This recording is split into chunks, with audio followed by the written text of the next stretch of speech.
On a cool November afternoon in 1968, the studio at NBC Burbank hummed with the kind of controlled chaos that only live television could produce.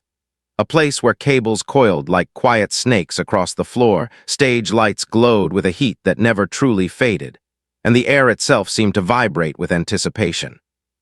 Technicians called to one another over headsets, musicians tuned their instruments in soft, overlapping notes, assistants hurried with clipboards pressed to their chests, and somewhere in the middle of it all stood Dean Martin, relaxed, smiling, seemingly untouched by the tension of production, rehearsing lines with a fellow guest while sipping from a paper cup of water. To the audience, to the public, to the millions who would later watch from living rooms and kitchen tables, Dean Martin was effortless charm. But behind the curtain, the machinery of the show worked relentlessly, and on this particular day, something unseen had already begun to shift the emotional gravity of the entire evening. Down a quieter hallway behind a door marked producer, Charlie Morrison sat alone at his desk, elbows resting heavily on a scattered stack of cue sheets, one hand pressed to his forehead as a telephone receiver rested in the other. His expression had none of the brisk efficiency that usually defined him. Instead, his face carried the weight of a decision he did not want to own. The voice on the other end spoke softly, carefully, as if even the walls might be listening. A family had written. A request had been made, not the kind that publicity teams orchestrated, not the kind that fit neatly into a rundown. This one came from somewhere rawer, more fragile, a place where contracts and ratings felt embarrassingly small. Charlie listened, eyes closed, breathing slow, nodding though the caller could not see him. When the voice said, "She wants to sing with Dean more than anything," Charlie felt the words settle in his chest, heavy and irreversible. He agreed. Not because it made sense for television, but because sometimes humanity stepped in front of programming. When the call ended, Charlie remained seated, unmoving, long after the dial tone faded. He knew what he had just accepted would change the show.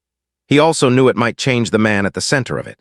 Rising finally, he straightened his jacket, rehearsed neutrality into his face, and walked back toward the stage, where laughter floated under the lights and Dean Martin's voice filled the space with casual warmth. Dean was standing near the orchestra pit, joking with the band, when Charlie approached. The producer waited until the conversation broke naturally, then leaned in, lowering his voice with professional calm. There would be a small change tomorrow, a child guest, a little girl. She wanted to sing. Dean lifted an eyebrow, surprised but not resistant. Children had appeared on the show before. He smiled easily, asked her name, asked what she liked to sing. Charlie told him only what was safe to tell, that she was a fan, that her family had reached out, that it meant a great deal to them. Dean nodded, already turning the idea into warmth. He suggested a simple, familiar song, something gentle, something that wouldn't frighten a child under studio lights. Charlie agreed quickly, thanked him, and stepped away before any deeper questions could rise. But questions were already stirring elsewhere. The next evening arrived wrapped in motion. Dressing rooms glowed. Mirrors reflected powdered faces and pressed suits. Assistants whispered timings. Outside, the audience filtered in, coats folding over arms, programs rustling, the low thunder of expectation building. In a quieter backstage corridor, away from the soundstage's brightness, a woman stood holding a little girl's hand. The woman looked no older than her mid-30s, but exhaustion had etched itself gently into her features, as if sleep had become a visitor rather than a habit. Her eyes were red, not from makeup, but from a day that had already asked too much of her. The little girl beside her wore a soft blue dress, carefully pressed, the kind chosen with intention, the kind meant to mark a moment. She was small, almost fragile in build, her hair thin and neatly brushed, her skin pale under the fluorescent lights. And yet she glowed, not with health but with something brighter, anticipation. Awe, the kind of happiness that fills a body so completely it seems to make its own light. Charlie met them halfway down the hall. Introductions were soft, quick, respectful. The girl's name was Sarah. When he knelt to greet her, her smile widened as though she had been waiting all day just for that one confirmation, that this was real, that she was truly here, that she was going to see him. Her mother watched the exchange with hands folded tightly together, gratitude and fear mingling in her expression, two emotions that had learned to live side by side. Moments later, footsteps approached from the opposite end of the corridor. Dean Martin was on his way to wardrobe when he heard his name spoken not by an assistant, not by a stage manager, but by a small voice carrying something almost like disbelief inside it. He stopped, turned, and there she was, standing straighter than her body seemed to allow, eyes wide, face alight. For a heartbeat, Dean simply looked at her, absorbing the sight of a child who was trying very hard to appear brave in a place designed for adults. Then he smiled, the kind of smile that softened rooms. He walked toward her, bent slightly so his eyes met hers, and introduced himself as though she were the guest and he the nervous one. Sarah nodded so quickly it was almost a bow. When she finally spoke, her voice trembled, not with fear, but with wonder. Dean laughed quietly and told her they were going to sing together, that they were going to do just fine, that the stage could look big, but it was friendly once the music started. He promised to stay right beside her. Behind them, her mother turned away and wiped her face, careful not to let her daughter see. When airtime arrived, the studio lights rose like a sunrise. Applause rolled forward in waves as Dean stepped into his familiar place, welcoming the audience, setting the rhythm of the evening. Sketches passed. Songs filled the air. Laughter came easily. And then, with the practiced ease of a man who had done this 1,000 times, Dean shifted the room's attention. He spoke about a special guest, a young friend, someone brave enough to share a song. From backstage, Sarah watched the opening moments on a small monitor, her hands folded at her waist, her lips moving silently as if rehearsing courage. When her name was called, she stepped forward. The lights felt warmer now, brighter. The audience stretched before her like an ocean of faces. For the first time that night, fear reached her. Dean saw it instantly. Without spectacle, without drawing attention, he extended his hand. She took it, and just like that, her shoulders eased. Whatever this place was, he was in it with her. They walked out together. The applause softened into something gentler, something protective. Dean introduced her not as a novelty, not as a segment, but as a person. He spoke her name. He spoke about her love of music. He let the moment belong to her. When the orchestra began, the melody unfolded slowly, familiarly. Dean sang the opening line, then turned toward her not as a cue, but as an invitation. Sarah sang. Her voice was not powerful. It did not command the room. It didn't need to. It carried something rarer, honesty. The audience leaned forward without realizing it. Dean stayed close, guiding the tempo, lifting her confidence with every shared phrase. When the song ended, the applause that followed was not the roaring cheer of entertainment. It was the kind that comes when people feel they have witnessed something real. Dean hugged her gently, told her she had been wonderful. She beamed, the kind of smile that does not measure itself. As the cameras cut to commercial and the lights dimmed, Dean led her back behind the curtain. Her mother rushed forward and wrapped her arms around her daughter, whispering praise through tears. Dean stood a few steps away, watching them, something warm and unfamiliar stirring in his chest.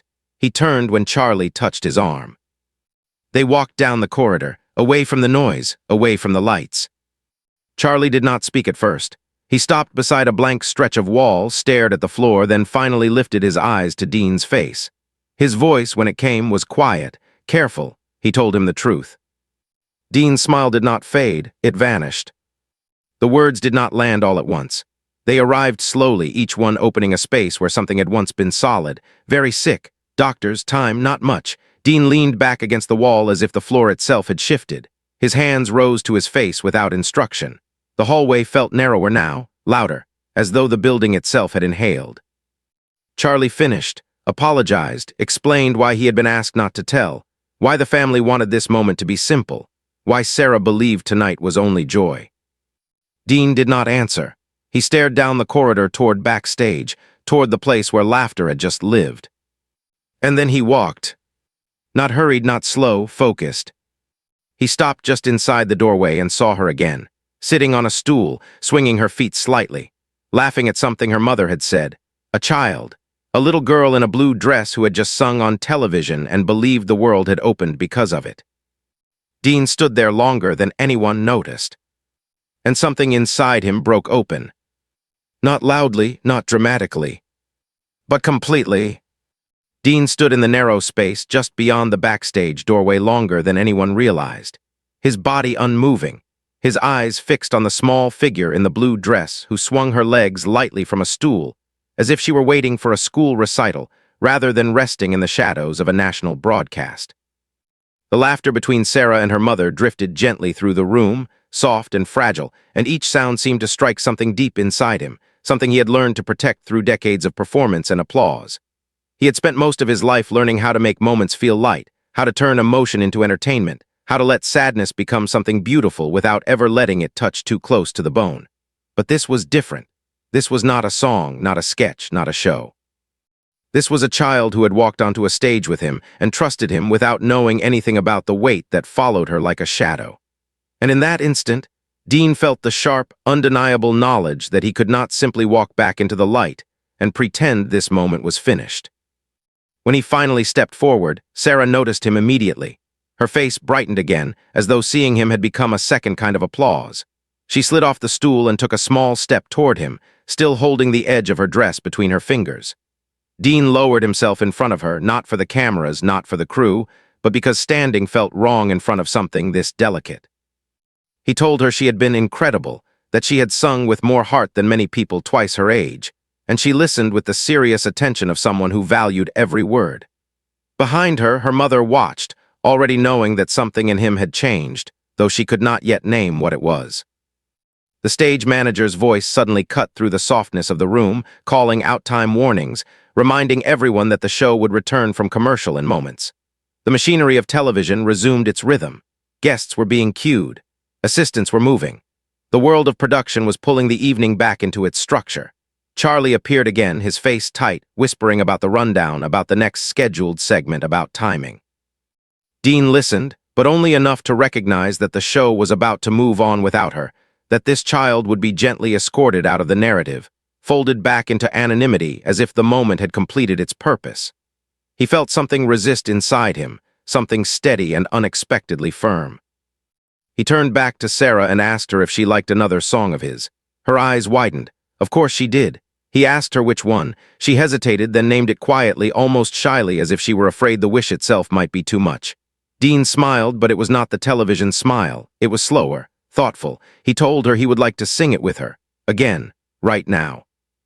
Charlie reacted instantly, stepping forward, lowering his voice, reminding Dean that Bob Hope was already prepared to go on, that the show was timed down to the minute, that changes could ripple through the entire production. Dean did not raise his voice. He did not argue.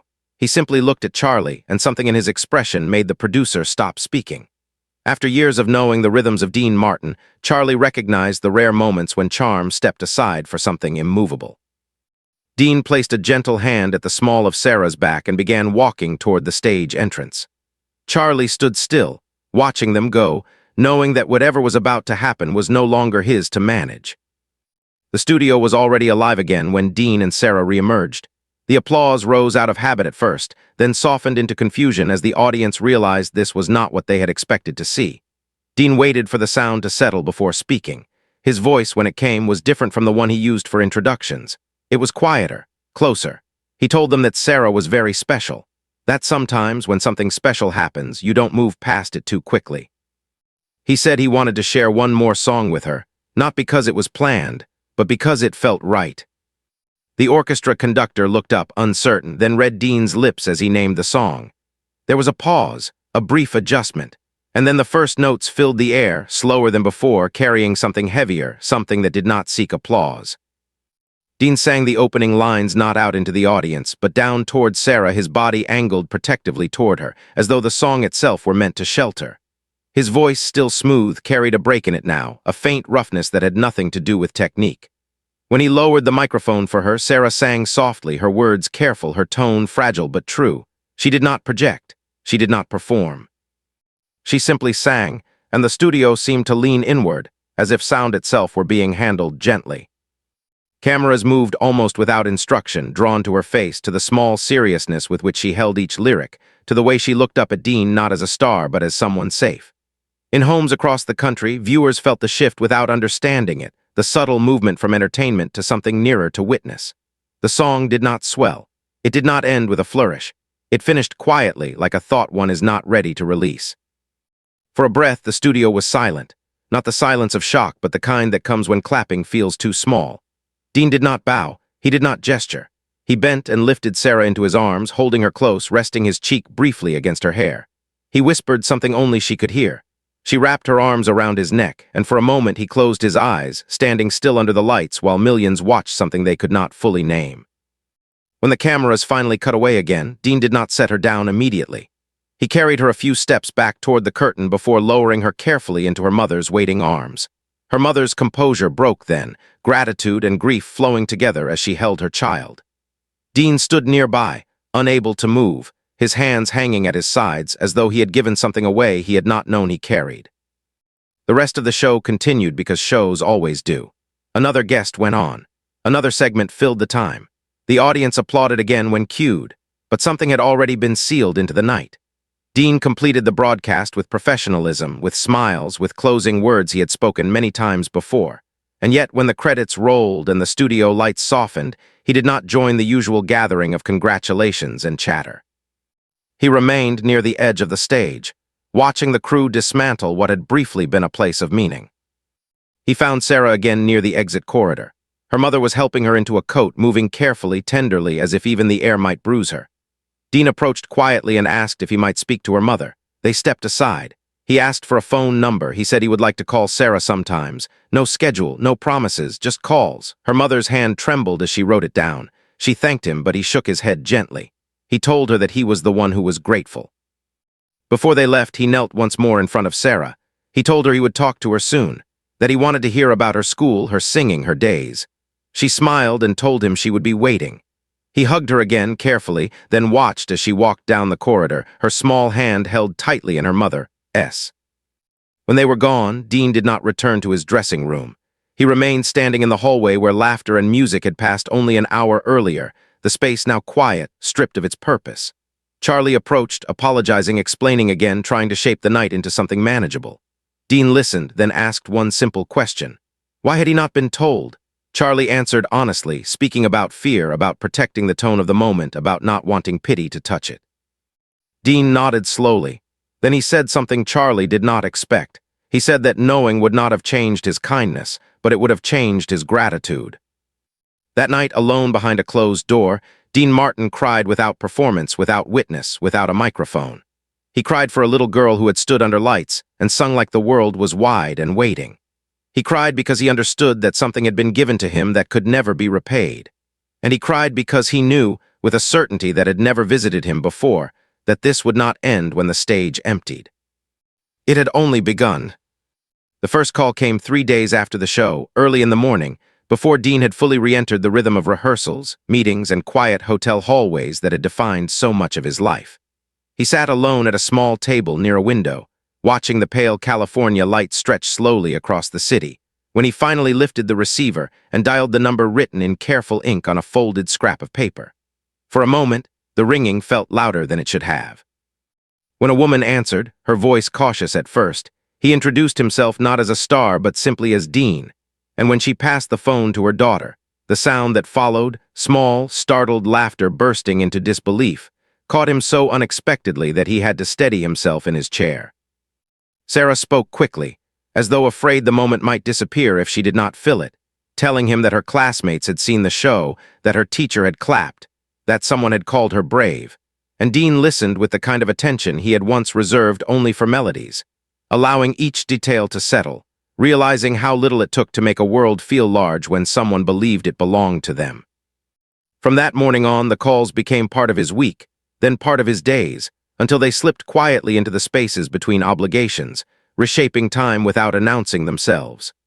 Sometimes Sarah was energetic, telling him about songs she liked, about drawings she had made, about small arguments with friends that seemed enormous in her telling. Sometimes she was quieter, her words slower, her breaths closer together, and on those days Dean would speak more than he listened, telling her stories from the road, from old sets, from moments when he had been afraid once too, though he had rarely admitted it even to himself. He began to sing to her over the phone, not full performances but fragments, verses, gentle hums, unfinished melodies that rose and fell with her breathing, and often he would hear nothing on the other end for a few seconds, and think the line had gone dead, only to realize she was simply listening, holding the sound the way some people hold hands.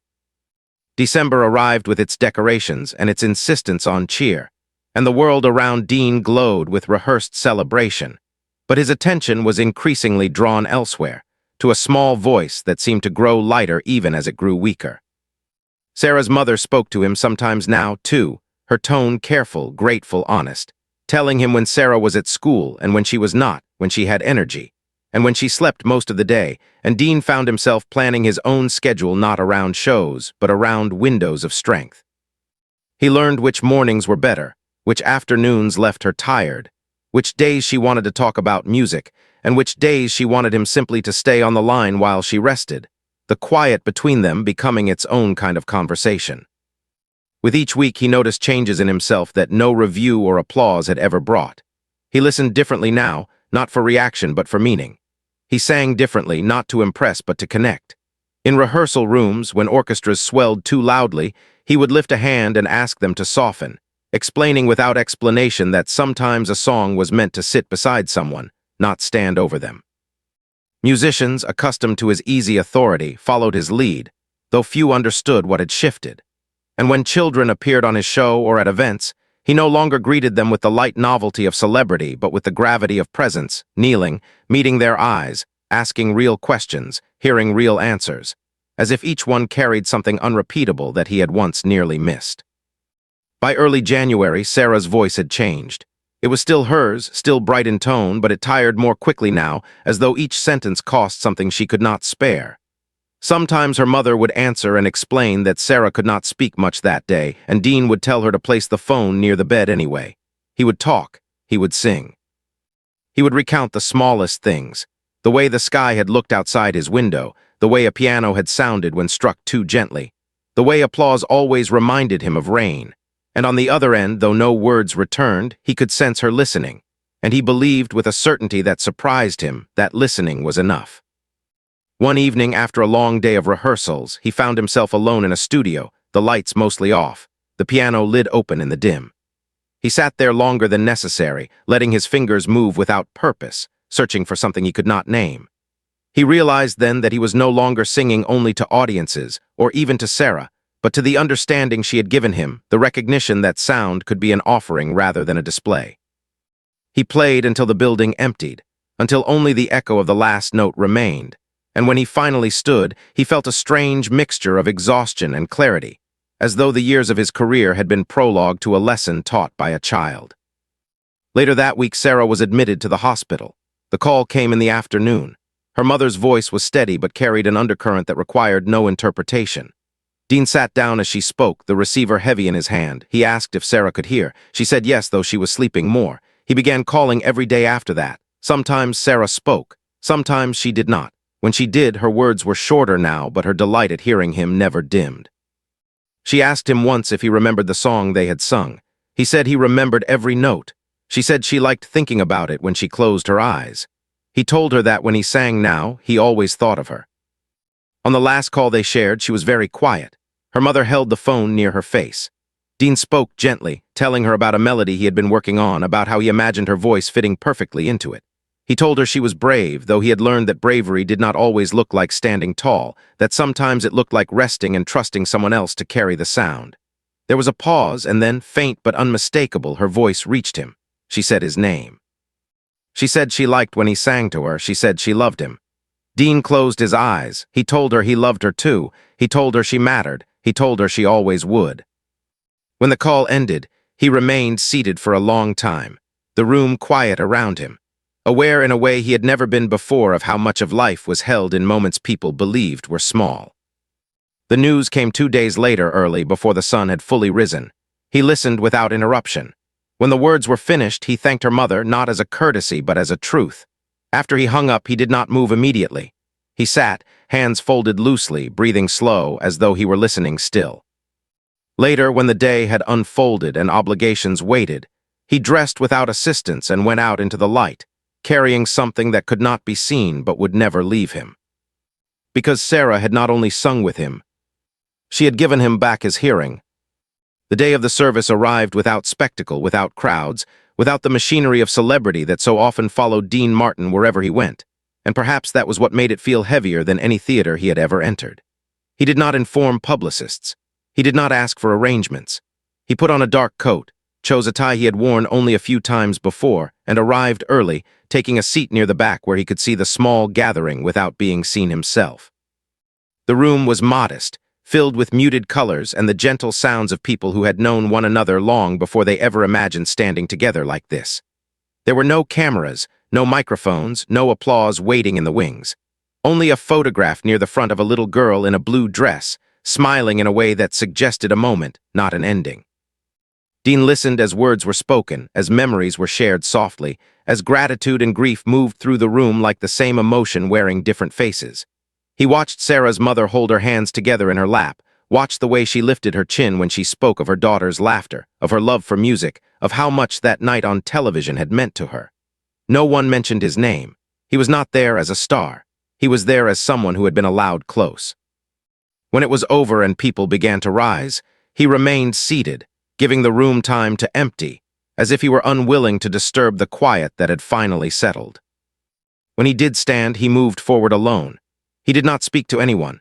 He simply approached the small table where the photograph rested, looked into the face he had come to know not as an image but as a presence, and let his hand rest briefly against the frame.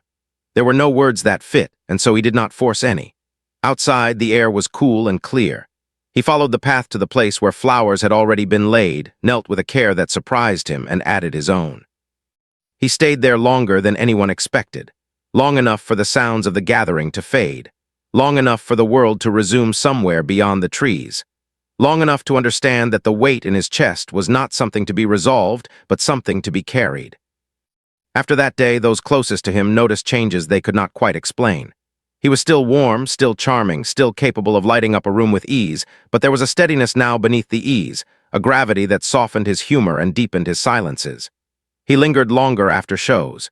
He asked names. He listened when people spoke of children, of illness, of quiet hopes that rarely made it onto stages. When young performers came through, he treated them not as curiosities, but as people standing at the beginning of something sacred.